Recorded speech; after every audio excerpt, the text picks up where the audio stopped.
Hey, good morning, everybody. Let's get the numbers up real high. I've seen enough. I have seen enough nonsense about me on social media.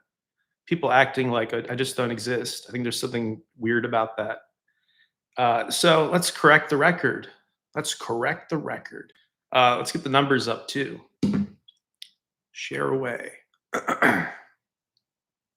Yeah, I'm done with the weirdness. I'm done with weird people saying weird, untrue things about me for unknown reasons. And one of my favorite expressions or phrases as a journalist is if you want to be understood, explain. It also, defines so much of law, so much of business. If you want the world to understand what you're about, explain, show, you know. uh First of all, hey, welcome. Good morning, everybody. Here I am, right here. I couldn't be more present. Here I am on my channel I've had for what, 15 years? I think I started this channel originally in 2008. I was bored one day in New York City. Decided I could be a YouTuber too. Uh, 15 years later, here we are. But yeah, to say, where did he go? Well, I've been publishing nonstop for years on my popular Substack, which is read by thousands of people. Link in description if you want to add your email address and get those updates as 4,000 of you already do. Uh, I haven't disappeared. I haven't run away. I haven't been discredited, but we are going to do some discrediting of others this morning for sure. I don't like the way I've been treated, actually, now that I've thought about it and reflected. And I watched this clip of Eric Schmidt that I reposted on Twitter. It's a good motivational clip of the former chairman of Google. And he was talking about how opportunities in life are time coded. Great way of putting it, right? The opportunities that come your way are time coded. And yet in the moment, we don't jump. That's what he said in this clip, is in the moment, we don't see it. So he said, take that chance, take that risk, roll the dice and keep rolling the dice. Don't stop.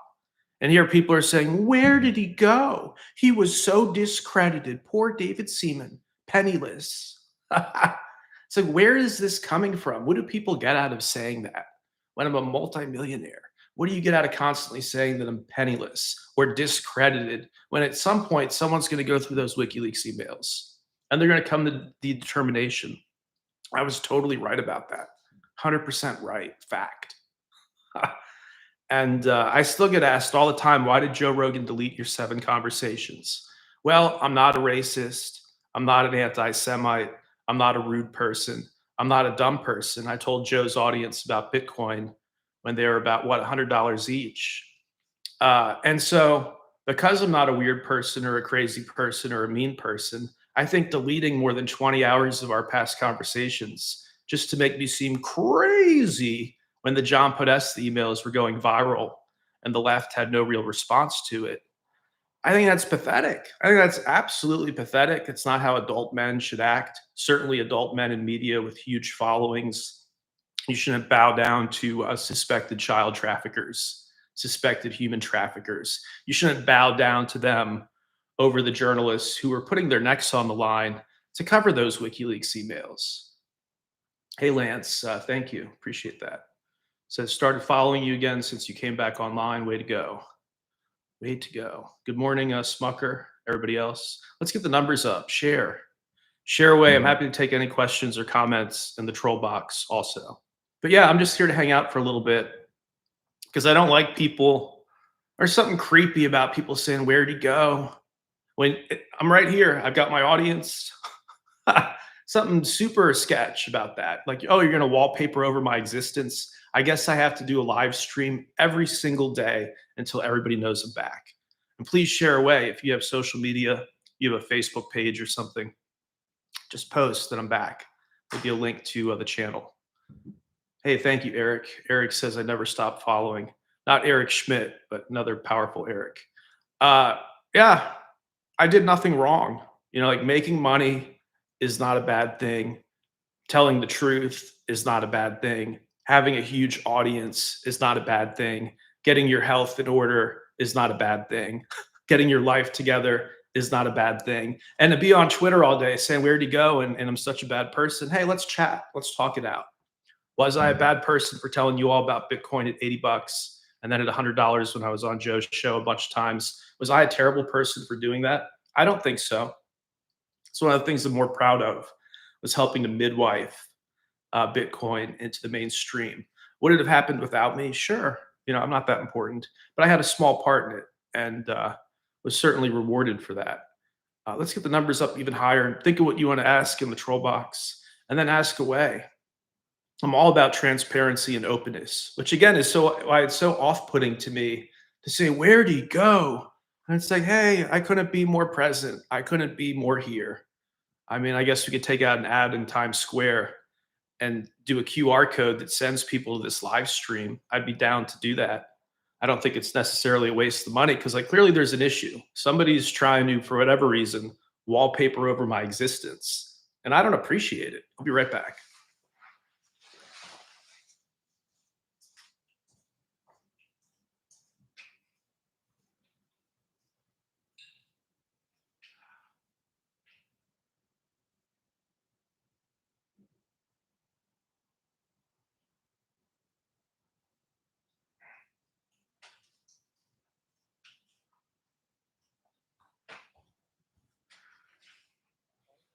And I think respect has to be mutual. So it's like if I respect you and you don't respect me, then there's something wrong there, you know?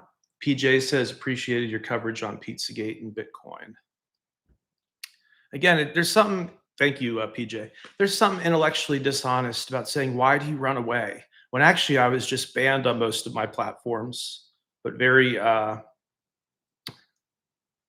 tough, very against the grain. I built up a Substack following after I was banned on all these places. Now there are thousands of people over there.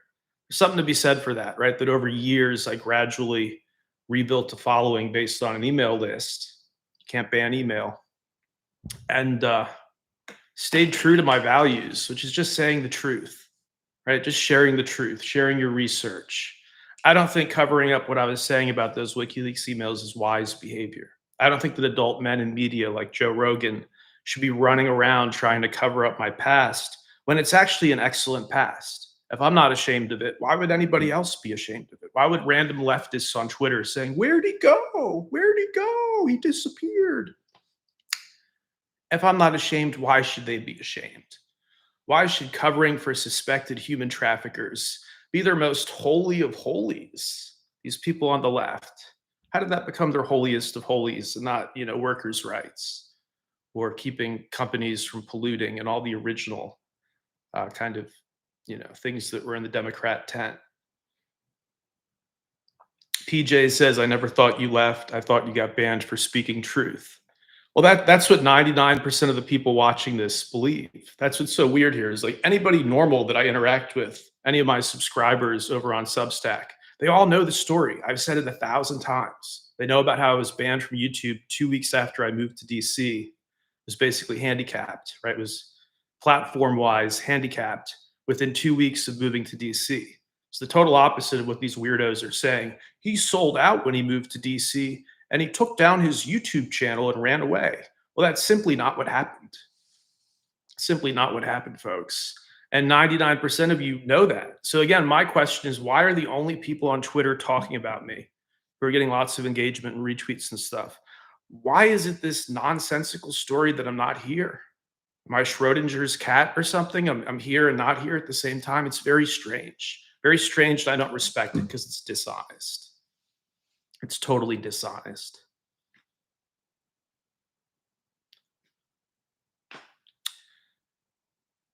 Joe says that I'm weird. He is smart, but doesn't care that the creator, Satoshi Nakamoto, is a made up government op. Ask more questions about Satoshi. I don't think the government is wise enough to create something like Bitcoin.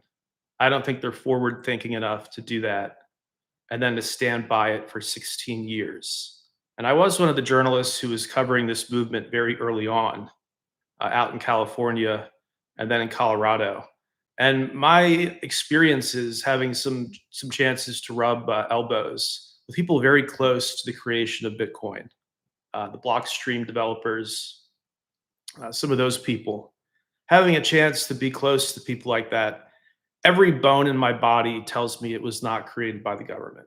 It was not created by the US as some 2-decade out chess move because the US doesn't even think a quarter out, right? We don't even think 90 days out, unfortunately. They're not creating things with the thought that in 15 years we'll all adopt it and it'll provide some backup if the Fed fails. I just don't believe that. And again, when I was there watching the movement grow, it had all the trappings of being just kind of a weird grassroots movement that was bootstrapped by the belief people had, absolute crazy belief people had in it is what allowed it to continue. And it didn't seem like early on there was a lot of money to support it. It seemed like it was people's crazy belief that supported it, right? It was a movement and it could have failed. That's the other thing is they would have been shoving it down our throat at every turn if it were an op, right? I think that there'd be way more of a push way back when. And instead, it was on the ropes for many years. It was on the ropes. There were years where it lost people money. People were concerned it could be outlawed. Not really the track record of an asset that, if you think it's some Trojan horse or something. But I own things other than Bit. I believe it's good to be diversified. I don't believe in put all your eggs in one basket. It's not my investing formula. So if Bit were to be hacked or something, I still have other blockchains, and I still have some paper, silver and gold on Wall Street that I think would perform well if the shit were to hit the fan. But yeah, again, these people who spin up all this stuff, it was the government, and it's like that hasn't been my experience. That hasn't been anything that I've seen in crypto. In fact, the opposite. The government tried to slow it down.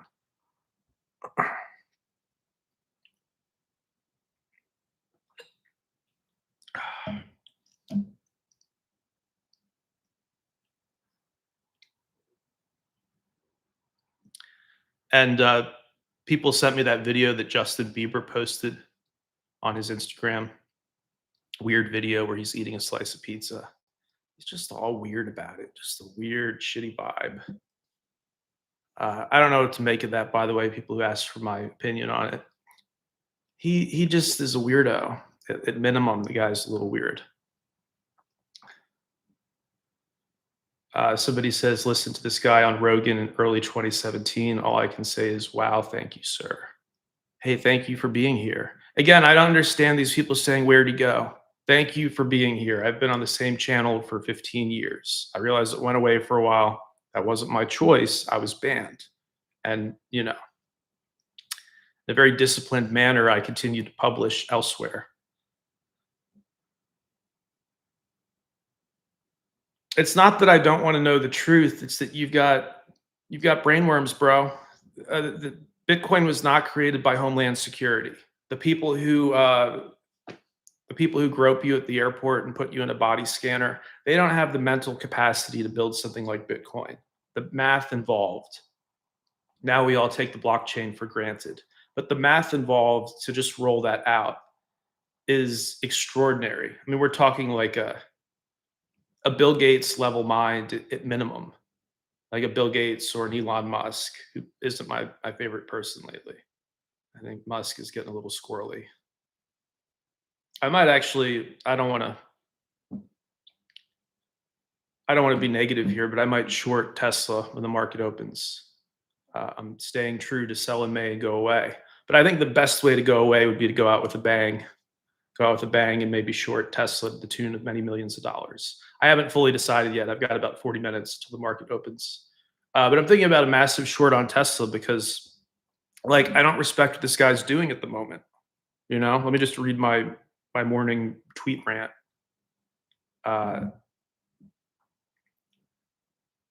Did Rogan and friends buy Bitcoin? He way back in the day had a wallet that people tipped him, and you can still find, there are people who track the address on blockchain.com or whatever, on block explorers. There are people who track his address, and he hasn't touched it. So there are theories that he lost the password or something. But yeah, it looks like people sent him a few Bitcoin back in the day. And since then, I'm pretty confident that he's had plenty of time to buy.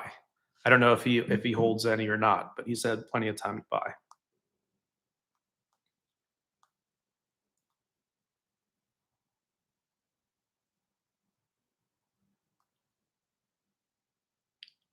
So yeah, as I said over on X, I think his live streams with an imaginary friend. Remember that Adrian Dittman thing? Just talking to himself using a voice modulator or something. All these weird live streams where he's talking to himself, talking about how great Elon is, and then he's like, "Oh, thank you, thank you," and it's like you're just talking to yourself, bro. And there was one live stream where this Adrian character, he was talking about how we used different rocket fuel at SpaceX, like from a place of pride, from a place of knowing. We decided to use a different rocket fuel from our competitors. How would you say that if you don't, at a minimum, work at SpaceX? How can you say we? Like, you mean humanity? You mean all humans on the planet? Doesn't make any sense. It's like the implication there is that he's someone who works at SpaceX. And because he sounds exactly like Elon Musk and has all of the exact same interests and the exact same sense of humor and seems to have no online footprint aside from doing live streams with Elon Musk, where he agrees with him on literally every single point he makes, I came to the conclusion that maybe this is some kind of bot or, again, just Elon himself using a voice modulator. And to think that the world's richest man who's behind Tesla and SpaceX, that he's not smart enough to spoof a live stream is really a ridiculous claim. So I lost a lot of respect for him there because it's like you're worth all this money, you don't have anything better to do than live streams with your imaginary friend and cheating at video games so you can gain clout with a bunch of losers who don't matter anyways. It seems like he's squandered the opportunities that the world has laid at his feet. Absolutely squandered these opportunities. And the Cybertrucks aren't selling well. They're just rotting in Texas parking lots. He jumped the gun on the Cybertruck. He should have done a much smaller release, if at all. He should have sobered up, taken a cold shower, and realized how ridiculous it was, you know? And I think he makes a great car. I think Tesla is a great car overall, but with less than a 3% profit margin. And with the guy just spending his time on Twitter trying to find women to impregnate, uh, I don't know if I have any confidence in his company. And I think now there's a lot of competition coming from elsewhere where people have figured out the electric model, right? Other companies realize that's what consumers want and they're rapidly advancing. Like, I don't think Polestar is as good as Tesla yet, but they will be most likely. They'll catch up, right? They've got backing, I think, from Volvo in Sweden. And there's some other projects, some other big EV projects that have the backing of Volkswagen and other car companies. So I think they will catch up to him in terms of making decent electric cars. I think, again, this guy has squandered the greatest opportunity that any American has been given uh, ever, you know, to spend his time on Twitter posting stupid memes and jokes about Pizzagate when he actually never revealed anything. He hyped us up like he was going to, and he never did. Same with the Twitter files. He dropped the ball on that, off to a good start, and then he just dropped it. Same with Department of Government Efficiency. You know, it was off to a good start, and they decided not to do the heavy cuts, not to do the heavy, serious cuts. And yeah, disappointing to say the least. And so I don't short often. I think when you short a stock or a company, it's kind of the dark side of the force, you know. You don't want to use that Sith lightsaber too often, or you might find yourself one of the Sith, right? And there's something negative about betting against other people. There's something deeply negative about that. But I short when I see extreme weakness to an extent that it makes me actually sick to my stomach as a man. That's when I short. That's not investment advice. But when I see weakness or misguided thinking to the extent where I go, God damn, that's weak. That is some weakness. That's where I short, right? Because markets don't like weakness. They don't like erratic weirdness and they don't like weakness.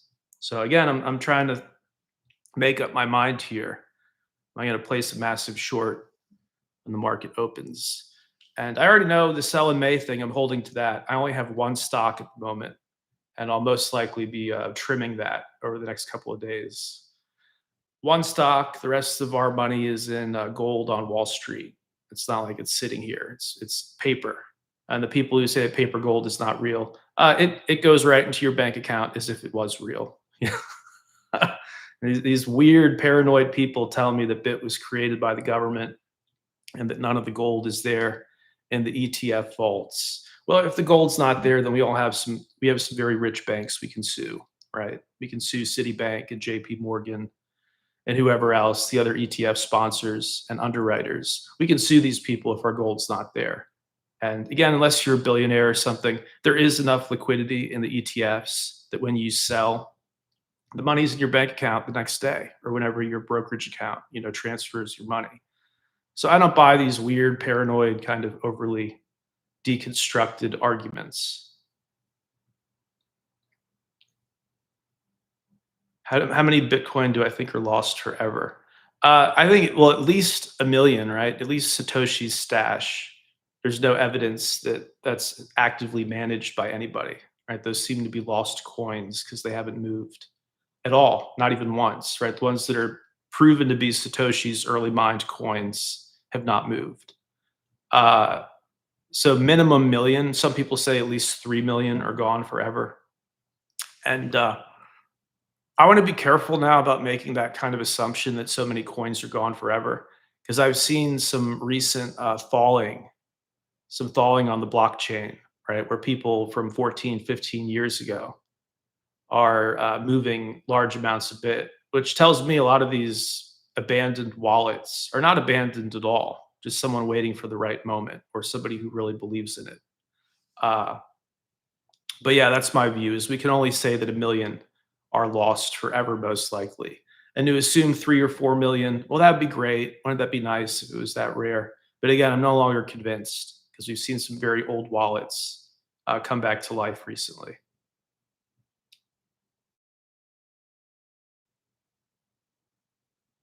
But yeah, let's feel free to post a link to this on X and use my name or tag my username, and I'll retweet you. I'll retweet you right now because I don't appreciate it. I don't like this weird vibe of you delete all my conversations with Rogan and you delete all my great Huffington Post articles. I was the best person at Huffington Post. Had no Trump derangement at the time. In fact, helped get Trump's word out there during the first term. Uh, Yeah, I mean, that was kind of bullshit treatment in retrospect, deleting all my great conversations with smart people and people like Vitalik. All this stuff was nuked. In retrospect, that was pretty shitty treatment. And now I'm clawing it all back. The audience is mine, this great community that all of you guys love. This community is back. One of the great things about Substack when you sign up over there is you can leave comments and interact with other people. And again, all these people, thousands of people, they know what happened to me. They know my story. So that's why it's just weird to me that we have these engagement farmers on Twitter saying, "What happened to him? He must have been really bad if Joe Rogan deleted his episodes. He must have been a really bad scammer, really bad right wing scammer." Okay, let's actually unpack what happened. And we have all the time in the world. Again, people try to chase me off the internet. I think we should do the opposite. I think maybe I should do a live stream every day for the next month or two until everybody knows where I am. Everybody knows that the channel's back. Until that moment, I'm happy to talk, happy to yap. But yeah, great audience this morning. Appreciate it. Cool comments in the troll box.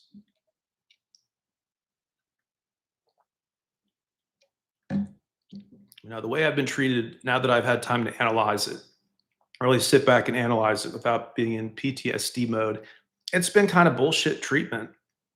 It's been kind of weak, sad treatment, you know? So, yeah, as I said on X, time to reclaim that respect. I truly feel that way. It's time to reclaim what was taken from us.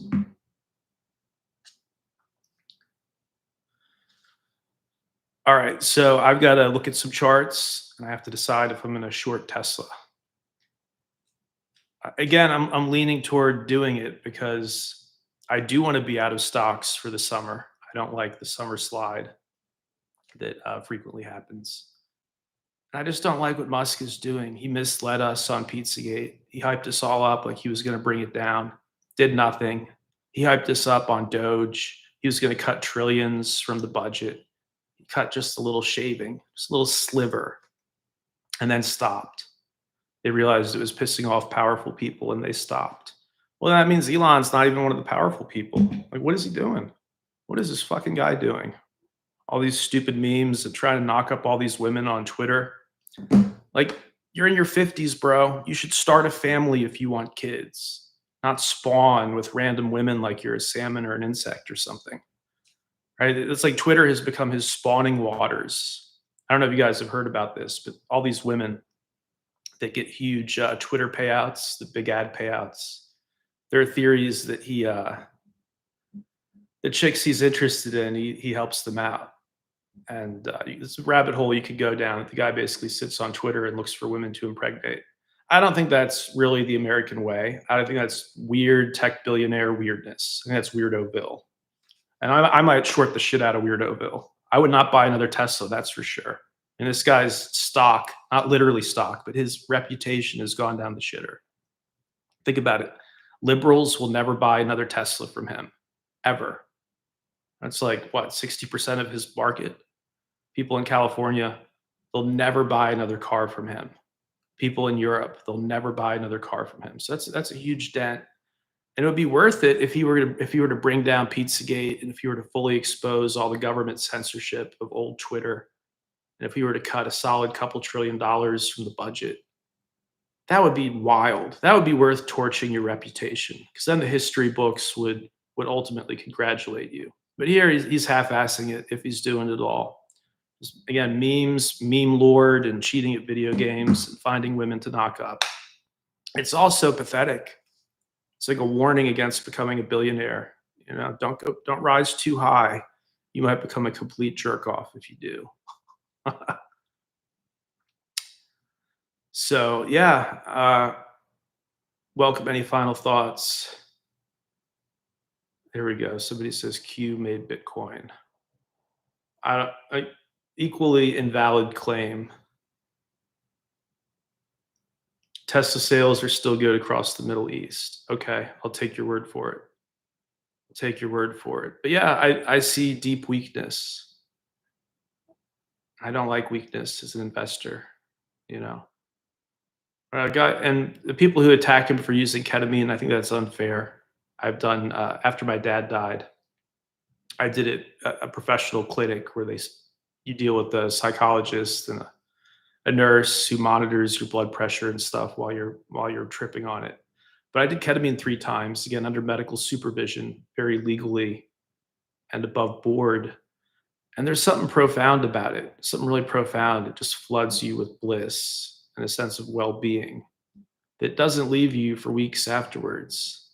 So I think there's something to it. I think it's really wrong to like shame him for using something for his mental health, or using something that's the equivalent of an antidepressant. You know, I think there's something shitty about that. And I won't go in that direction, but it seems like he's an undisciplined druggie lately. It seems like constantly being chronically online, posting memes every other minute, cheating at video games, live streaming from your jet as you're cheating at video games. It's so pathetic. It makes me want to short the fuck out of his company. It really does. Thank you guys.